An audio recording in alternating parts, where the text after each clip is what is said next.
Magandang araw mga kababayan. Kasama niyo po ngayon si Ka Eric. Pansamantala po, halili muna ko kay Brother Eli Saludar. At syempre, dito tayo sa Iparash kay Paras. Kasama natin ang ating butihing tagapagtanggol ng kabutihan ng sambayan ng Pilipino at ng ating mamamayan at ng buong bansa, si Congressman Jing Paras. Magandang araw, paring Eric. Good morning. Maraming salamat Good for day, Kong. joining our podcast, Iparash kay Paras. Ayos. At tayo ay nagagalak na nagbigay na ng kanyang formal statement that she is running for the Vice Presidency. Mabuhay po kayo, Vice President Saludo, ma'am. Sara Duterte. Your presidency is written in the stars. With the 32 million people voting you as Vice President, that will be increased exponentially in the 2028 presidential election when you become president. And you are destined like your father to lead and redeem this country. Yes. Kaya gusto naming marinig, hindi lamang ang slogan na yan, kundi principle yan ng Duterte brand of leadership, tapang at malasakit para At sa saka mamamayan. maraming usap-usapan dito sa Marcos administration na yung mga tinalaga na mga opisyales ay hindi nagtatagal. Nagre-rego doon. Rigudon. Like Bureau of Customs, Yan. Bureau of Internal Revenue, Yes. Bureau of Immigration. Bureau of Immigration. BIR at tapas na. At ngayon, nabalitaan na naman natin, Oho. pang-apat na ito na change, NBI Director. NBI Director. Pero mukhang nakakabahala ang diskarte na ito sapagkat mukhang marami ang nag-observe na gagamitin ito para sa political harassment at para maging aparatos Congressman Jing ang NBI ng pananakot at intimidation at panggigipit. How do you look at this? Well, I agree with you because you are a victim just recently.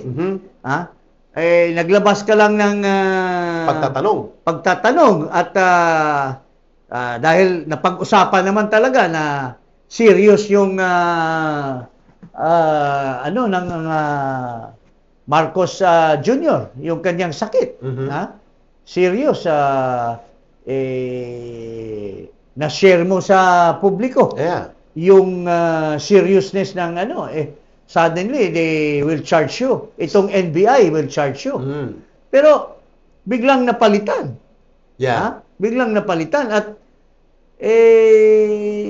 And it seems parang you're familiar with the name. Parang ang nagiging bagong NBI ngayon na I don't know if he has already taken his oath.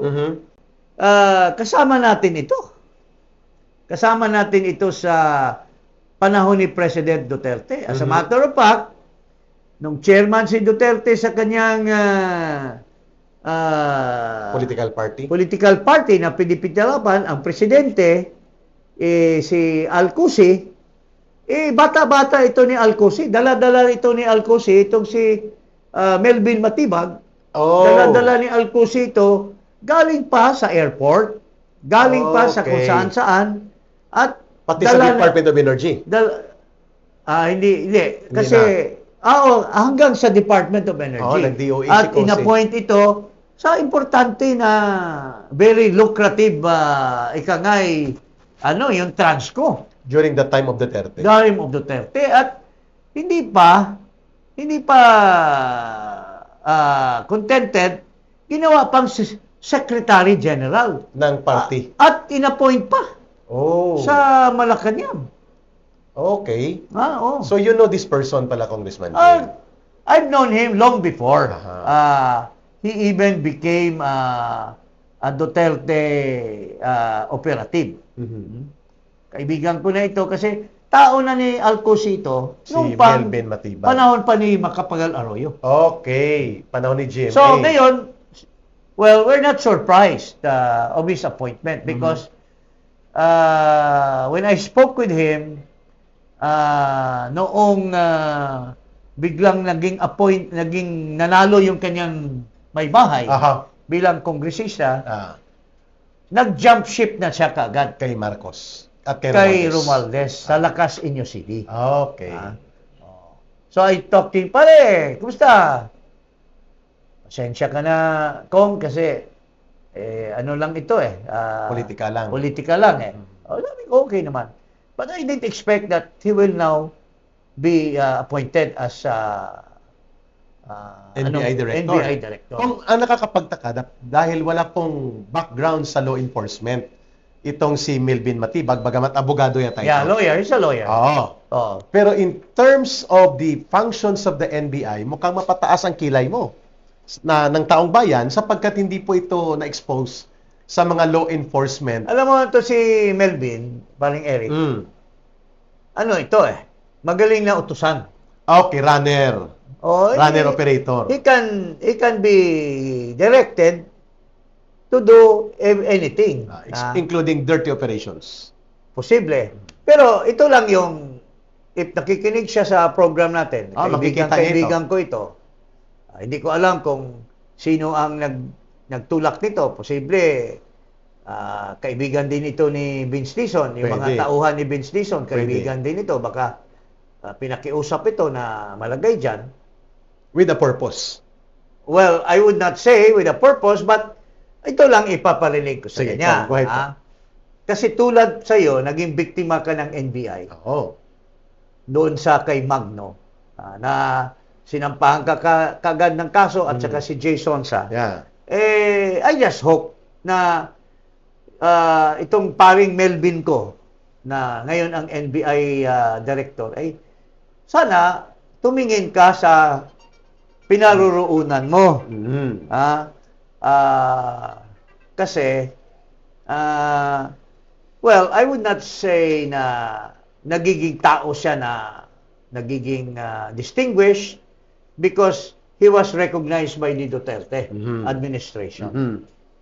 And somehow he might owe him directly to Cusi or directly to the president dahil pinagkatiwalaan siya ni Duterte, ginawa siyang Transco, ginawa siyang Party Secretary General, Secretary General, at later on, in the dying days of the term of the Duterte, he was even recognized sa Malacanang as one of the USEC secretary. I think secretary or USEC.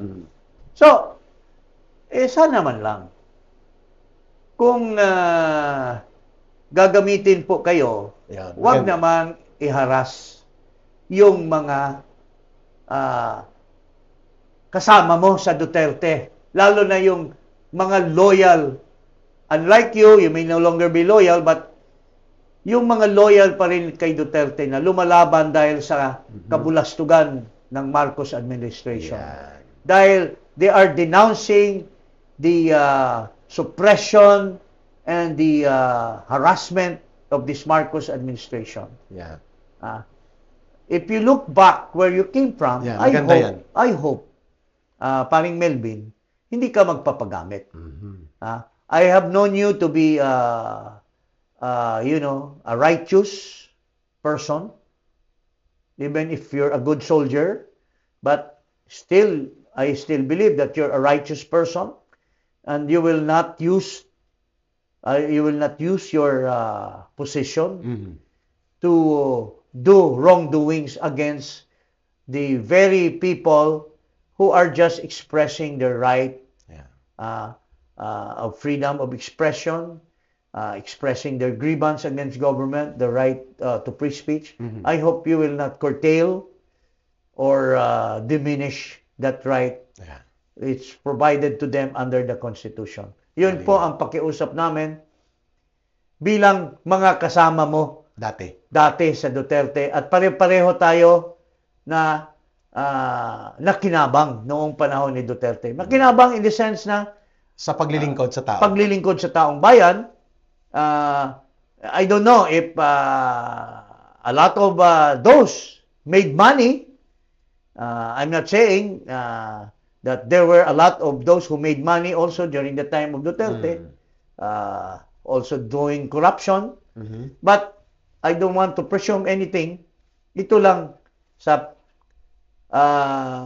pakikisama Mhm. na bilang ganggaling ka dito, wag mo lang gamitin ang batas para Manupil.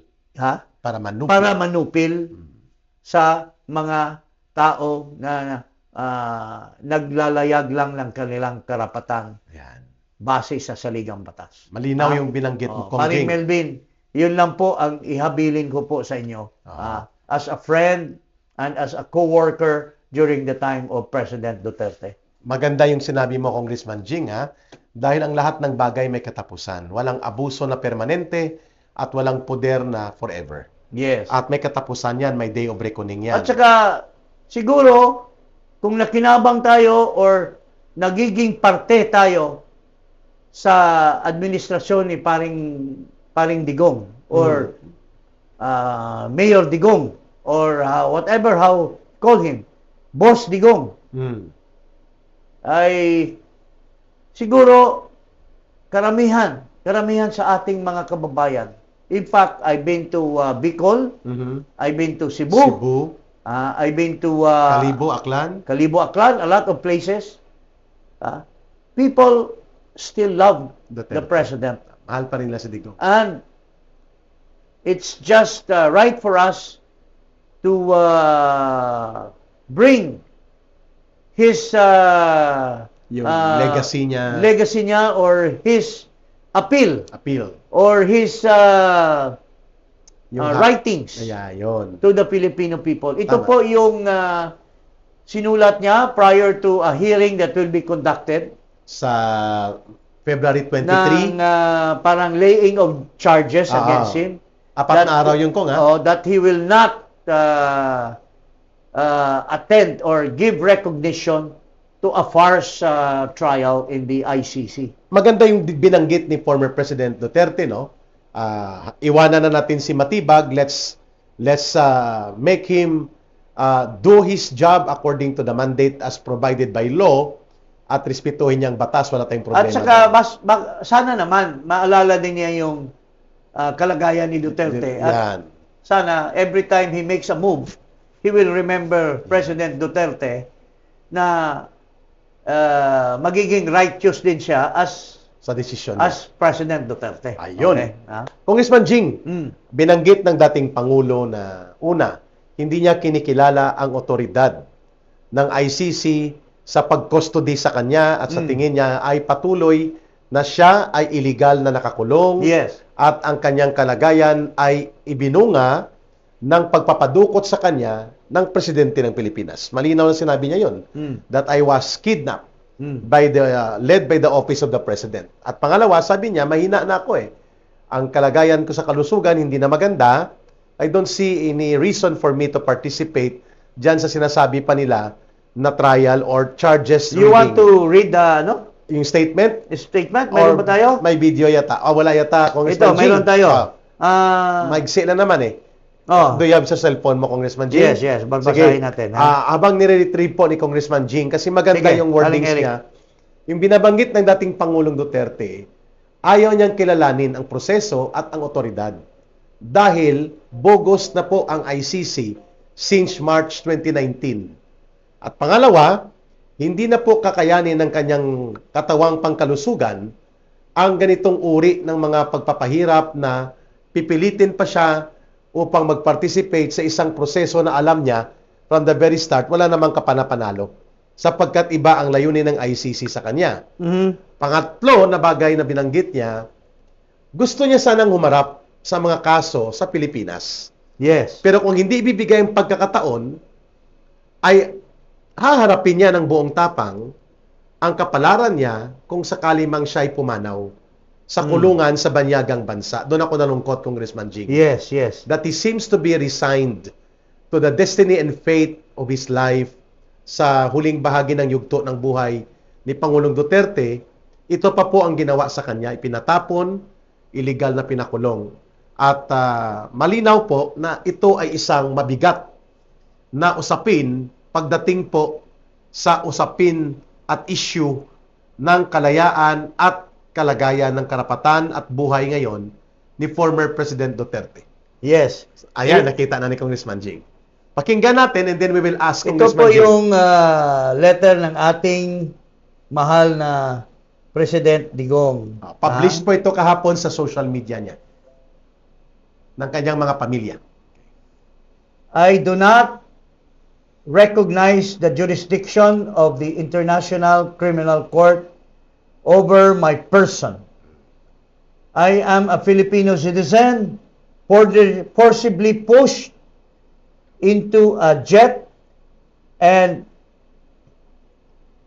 rendition to The Hague in the Netherlands in flagrant contravention of my country's constitution and of national sovereignty. Klaro.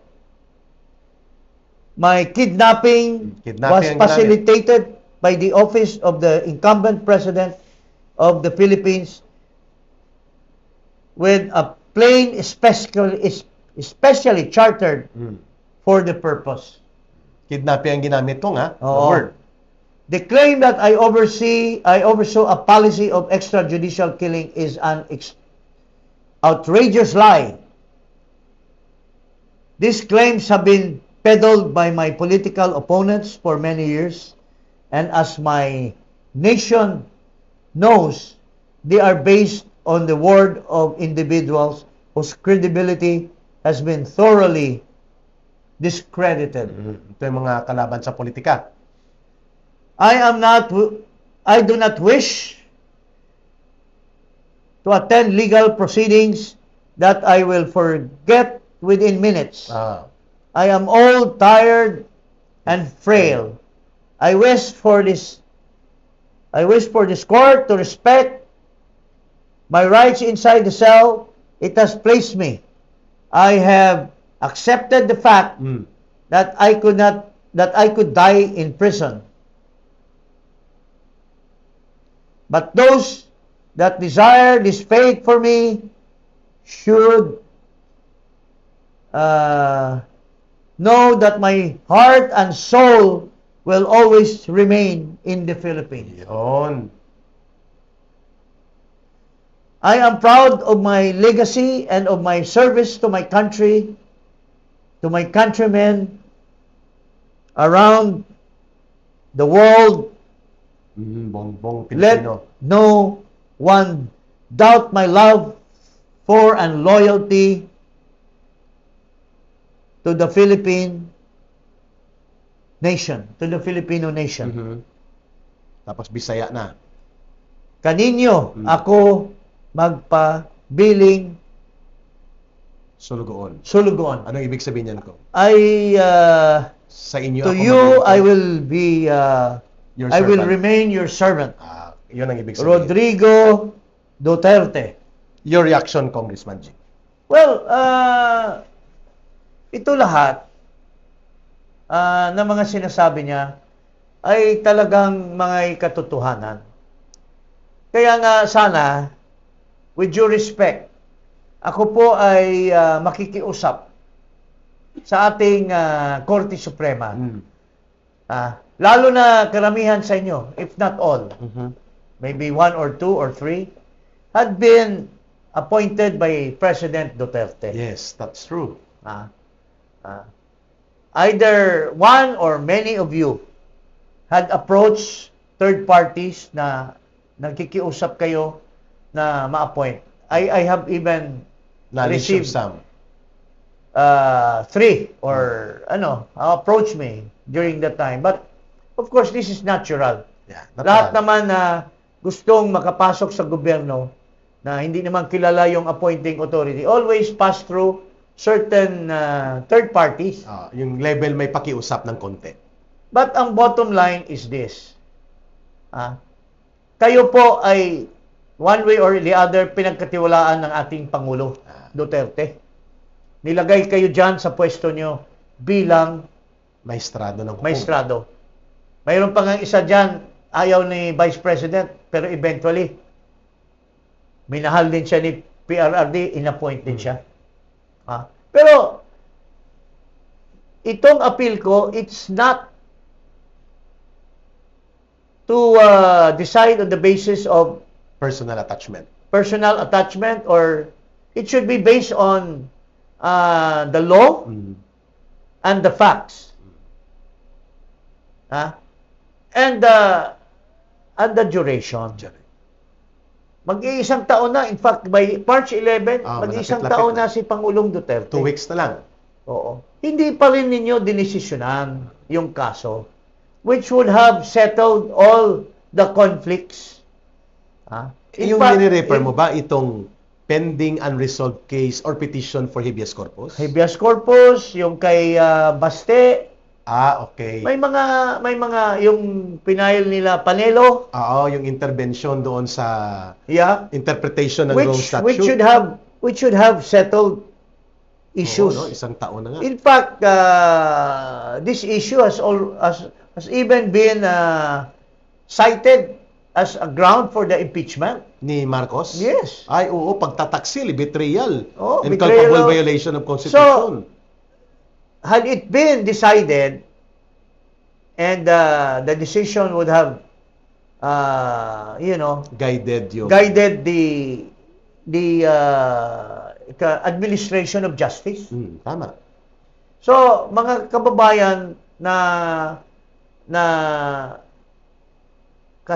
kasing thinking sa atin, ay tayo po ay nananawagan sa ating Chief Justice, sa ating mga butihing justices of the Supreme Court. Sir, wag na nating palampasin pa sa isang taon. Yeah. Si Presidente Duterte Suffer so much. suffered so much, mag-iisang taon na po doon suffering. And remember, siguro maalala mo siya na sila yung kanyang signature Ang nagpaupo. ay nagpagawa ninyo na makaupo kayo dyan. Bilang Korte Suprema. Ang hinihiling lang ng taong bayan is not to favor his argument or is not to favor the argument of the others. It is to decide expeditiously to settle once and for all the issues. Yeah. Especially Number one, Number one, hindi dumaan sa extradition process. hindi dumaan sa extradition or to decide what is competent court. Ano ba yung humanitarian law? Yan. Ano ba yung RA na sinasay? Yung crime against humanity.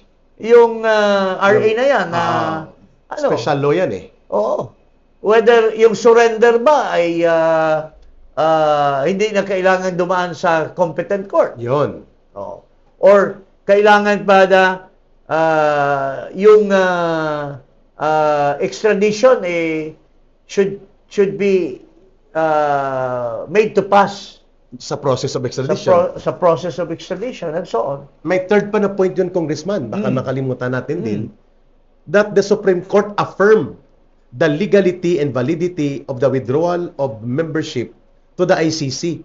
In March 2019, we are no longer part and covered of any treaty obligation by ICC. At ang sabi ng Korte Suprema, valid ang ginawa ni Duterte to withdraw in 2018. At saka mayroong they also have to settle the issue being argued by then Solicitor General Guevara. That on the issue of jurisdiction. Oh, that's number one. Yung tungkol sa examination and formal investigation.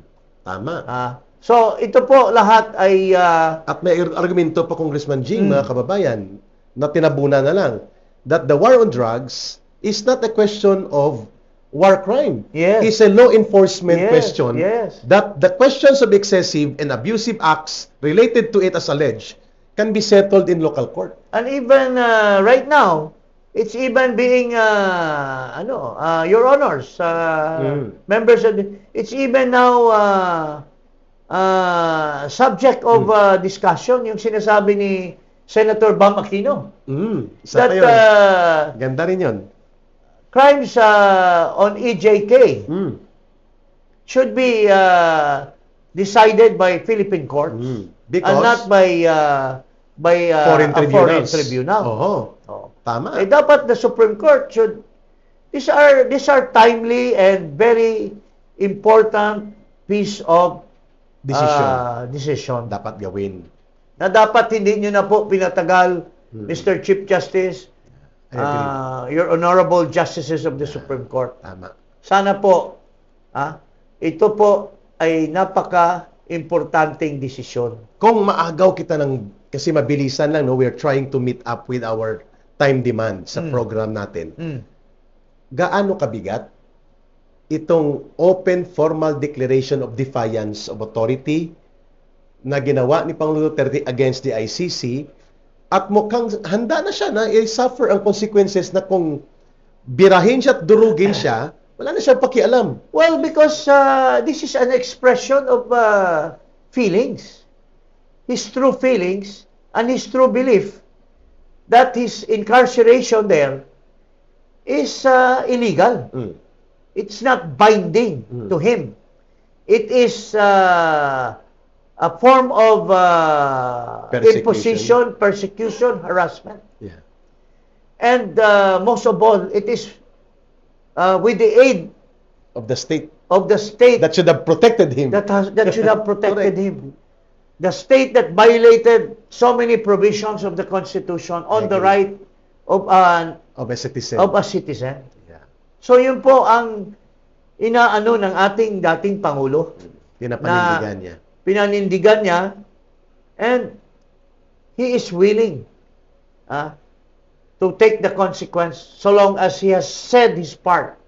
He has said the truth, and he has said what ought to have been said already so many times. Ayaw ko mang isipin ito kung at kahit sa sino man nagmamahal sa naging paglilingkod na ginawa ni Pangulong Duterte, he may not be perfect like a saint, but he was a phenomenal leader na talagang nanindigan sa isang pagkakataon na inayos niya ang bansa at nagbigay ng totoong tapang at malasakit.